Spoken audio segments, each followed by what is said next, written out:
দেশব্যাপী নৈরাজ্য, অপপ্রচার ও আইনশৃঙ্খলা পরিস্থিতির অবনতির প্রতিবাদে কালিয়াকৈরে বিএনপির বিক্ষোভ মিছিল, প্রতিবাদ সভা অনুষ্ঠিত।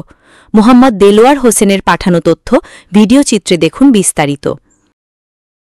দেশব্যাপী নৈরাজ্য, অপপ্রচার এবং আইনশৃঙ্খলা পরিস্থিতির চরম অবনতির প্রতিবাদে গাজীপুরের কালিয়াকৈরে বিক্ষোভ মিছিল ও সংক্ষিপ্ত সমাবেশ করেছে উপজেলা ও পৌর বিএনপি অঙ্গ এবং সহযোগী সংগঠনের নেতাকর্মীরা। সোমবার বিকেলে উপজেলার শফিপুর এলাকায় ঢাকা-টাঙ্গাইল মহাসড়কের ফ্লাইওভারের নিচে এ কর্মসূচি অনুষ্ঠিত হয়। সমাবেশে সভাপতিত্ব করেন উপজেলা বিএনপির সদস্য সচিব এম আনোয়ার হোসেন এবং সঞ্চালনা করেন পৌর বিএনপির আহ্বায়ক মাহমুদ সরকার। প্রধান অতিথি ছিলেন উপজেলা বিএনপির আহ্বায়ক নুরুল ইসলাম শিকদার। বিশেষ অতিথি ছিলেন পৌর বিএনপির সদস্য সচিব মোহাম্মদ মহসিনুজ্জামান, উপজেলা বিএনপির আহ্বায়ক সদস্য নজরুল ইসলাম সহ বিএনপি ও সহযোগী সংগঠনের নেতৃবৃন্দ।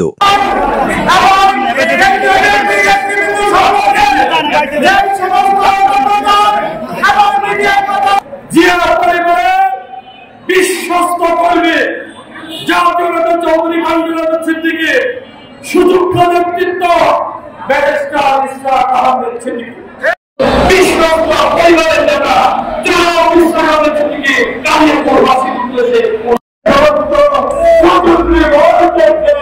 বিতাড়িত করে আগামী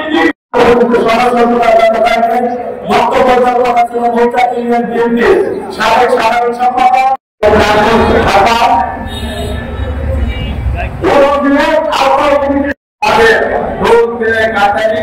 তিনবারের